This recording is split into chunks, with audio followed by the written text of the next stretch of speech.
Study IQ IAS, अब तैयारी हुई अफोर्डेबल।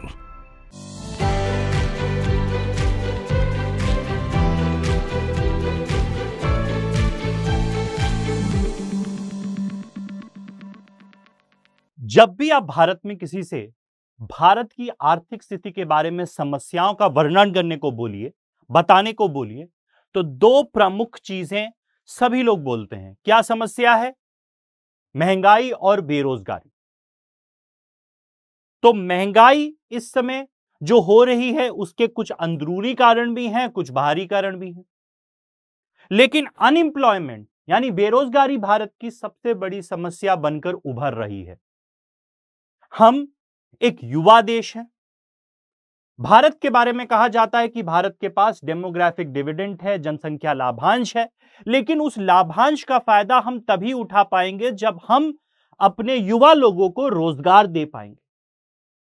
लेकिन क्या ऐसा हो रहा है, क्या ऐसा नहीं हो रहा है, इसके बारे में इस वीडियो में आज हम डिस्कस करेंगे। Hello friends and welcome to study IQ। मेरा नाम है कुंवर प्रतीक और आज हम बात करेंगे बेरोजगारी दर अगस्त में एक साल के में सबसे ज्यादा हो गई है। अगस्त 2021 का अगर आंकड़ा देखें और अगस्त 2022 का अगर हम आंकड़ा देखें, कंपेयर करें, तो लगभग बराबर स्तर पे बेरोजगारी पहुंच गई है, बेरोजगारी बढ़ गई है। पिछले 12 महीने की सबसे ज्यादा बेरोजगारी अगस्त महीने में हुई। ऐसा क्यों हुआ, आज हम इस लेक्चर में समझेंगे। सबसे पहली बात, why India August unemployment rate is highest in past 12 months. सबसे पहले सवाल यह उठता है कि भाई अनएम्प्लॉयमेंट यानी बेरोजगारी क्या होता है? तो बेरोजगारी का मतलब की एक परिभाषा है। बेरोजगारी का सीधा सा मतलब होता है अगर कोई व्यक्ति काम करना चाहता है और वो शारीरिक और मानसिक रूप से काम करने योग्य है, यानी if you are physically and mentally capable of doing work, you want to do work, और आप काम ढूंढ रहे हैं and you are looking for work, और इसके बावजूद आपको रोजगार नहीं मिल रहा है, एम्प्लॉयमेंट नहीं मिल रहा है, तब आपको बेरोजगार माना जाएगा भारत में परिभाषा के अनुसार। यानी अगर आप शारीरिक और मानसिक रूप से सही हो लेकिन आप काम करना चाहते नहीं हो, आप घर पे बैठकर चिल मारना चाहते हो, तो आपको बेरोजगार नहीं माना जाएगा। बेरोजगार उसी व्यक्ति को माना जाता है जब कोई व्यक्ति काम करने को तैयार है, मानसिक और शारीरिक रूप से वो सक्षम है काम करने के लिए, काम ढूंढ रहा है लेकिन उसे काम नहीं मिल रहा है, तभी वो आदमी बेरोजगार होगा। तो अनएम्प्लॉयमेंट के बारे में जो आंकड़ा अभी आया है वो 12 महीने में सबसे ज्यादा आया है। और आमतौर से न्यूज में आप क्या सुनते हो? अनएम्प्लॉयमेंट रेट यानी बेरोजगारी दर के बारे में आप लगातार सुनते रहते हो। तो बेरोजगारी दर क्या है? अनएम्प्लॉयमेंट रेट क्या होता है? बेरोजगारी दर total number of unemployed divided by labour force. Labour force का मतलब होता है श्रम बल, यानी कितने लोग हैं जो रोजगार कर रहे हैं और जो बेरोजगार हैं, इसको लेबर फोर्स बोलते हैं। अगर हम इसमें से लेबर फोर्स, अनएम्प्लॉयड से लेबर फोर्स को डिवाइड कर दे, हमें अनएम्प्लॉयमेंट रेट मिल जाएगा। तो ये होता है ये। अब अगर हम आगे बढ़े अपने डिस्कशन में और देखें, according to data released by Centre for Monitoring Indian Economy CMIE, ये एक प्राइवेट संस्था है जो बेरोजगारी को ट्रैक करती है। सरकार अपना ट्रैक करती है लेकिन ये प्राइवेट संस्था भी बेरोजगारी को ट्रैक करती है और ये बहुत ही रेप्यूटेड ऑर्गेनाइजेशन है। इसके अनुसार भारत की जो बेरोजगारी दर है अगस्त महीने में वो 8.3 पहुंच गई, जो पिछले 12 महीने की सबसे हाईएस्ट है। पिछले 12 महीने की क्यों? अगस्त 2021 में 8.35 था एक साल पहले, और अभी 8.3 पहुंच गया, तो 12 महीने में सबसे ज्यादा बेरोजगारी हो चुकी है। अब अगर मैं बेरोजगारी दर की बात करूं महीने दर महीने, अगस्त 2021 में 8.35 थी, सितंबर 2021 में वो गिरकर कितनी हो गई? 6.86, फिर अक्टूबर में 7.74, ऐसे करते करते करते करते आज वापस से 8.28 बेरोजगारी दर अगस्त 2022 में पहुंच गई है। पिछले महीने कितनी थी? 6.83, जो काफी कम थी। लेकिन अब वापस से ये बढ़ गई है। अगर हम आगे बढ़े और देखें unemployment different in rural and urban areas, देखिए भारत के लगभग 65% प्रतिशत लोग गांव देहात में रहते हैं और गांव में बेरोजगारी दर बढ़ी है या घटी है। आमतौर से गांवों की बेरोजगारी दर अर्बन इंडिया यानी शहरी भारत से कम होती है, लेकिन क्या यह हमेशा होता है? ऐसा नहीं। अगर हम आंकड़ों पे नजर डालें, अगर हम देखें, यहां देखिए आप, अक्टूबर सितंबर 2021 में अर्बन अनएम्प्लॉयमेंट कितनी थी? अर्बन अनएम्प्लॉयमेंट थी 8.64 और रूरल कितनी थी? 6.04, साल भर पहले। लेकिन अगर आप अक्टूबर 2021 के आंकड़े पे नजर डालें तो अर्बन यानी शहरी बेरोजगारी 7.37 थी और ग्रामीण बेरोजगारी 7.91 थी। यानी आमतौर से जो बोला जाता है कि शहरी बेरोजगारी ज्यादा होती है, गांव की कम होती है, ऐसा नहीं हुआ। और ऐसा 3 महीने हैं जिनमें नहीं हुआ, यानी अक्टूबर 2021 में, फिर फरवरी 2022 में, फिर जून 2022 में देहात की बेरोजगारी दर शहर की बेरोजगारी दर से ज्यादा थी। और आज के समय क्या है? अगस्त 2022 में शहरी बेरोजगारी दर 9.57 है और गांव की कितनी है? 7.68। अगर हम आगे बढ़ें, urban unemployment rate is usually higher, बताया आपको मैंने, आमतौर से बढ़ा होता है। अगर 8% है शहरी बेरोजगारी दर तो रूरल अनएम्प्लॉयमेंट रेट 7% होती है, लगभग 1% का डिफरेंस होता है। इन अगस्त द अर्बन अनएम्प्लॉयमेंट रेट, शहरी बेरोजगारी दर 9.6 पहुंच गई और देहात की बेरोजगारी दर, गांव की बेरोजगारी दर 7.7 पहुंच गई। तो दोनों बेरोजगारी दर बढ़ रही है। आगे अगर हम बढ़े, गांव में बेरोजगारी दर बढ़ने का एक सिंपल सा आंसर है इरेटिक रेनफॉल, यानी जो मॉनसून होता है, जब मॉनसून होता है तो खरीफ की फसल बोई जाती है मॉनसून पे। अगर मॉनसून सही नहीं हुआ, बारिश हो रही है कहीं नहीं हो रही है, जैसी होनी चाहिए नहीं हो रही है, उस कारण से बुआई में रुकावट आती है, उसकी वजह से रूरल अनएम्प्लॉयमेंट बढ़ती है। तो erratic rainfall affected sowing activities, बुआई, this is one of the reason increase of unemployment in rural India. क्योंकि खेती कहां होती है? गांव में होती है। वहां अगर बारिश सही से नहीं होगी तो बुआई सही से नहीं होगी, बुआई सही से नहीं होगी तो बेरोजगारी होगी। आगे अगर हम बढ़े, स्टेट वाइज अनएम्प्लॉयमेंट रेट, अगर स्टेट वाइज अनएम्प्लॉयमेंट रेट को देखें तो सबसे ज्यादा बेरोजगारी कहां है?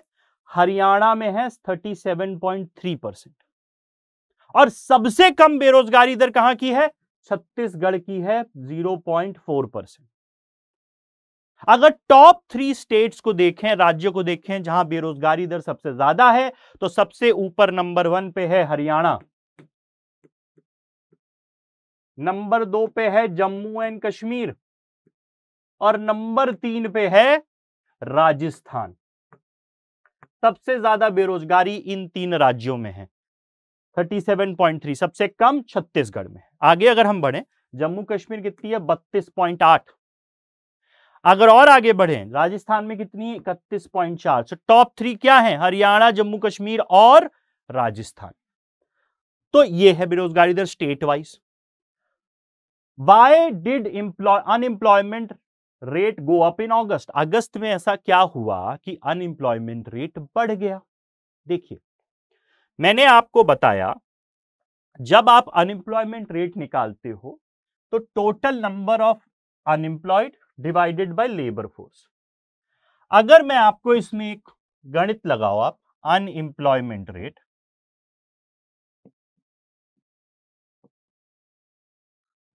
मान लो पहला सिनेरियो जुलाई का ले लो, एग्जाम्पल में जुलाई में 5 लोग बेरोजगार थे, लेबर फोर्स में 20 लोग थे। इसको 100 से मल्टीप्लाई किया, कितना आएगा? ये से ये कटा, ये से, तो 25% बेरोजगारी दर आ जाएगी, 25% आ जाएगी।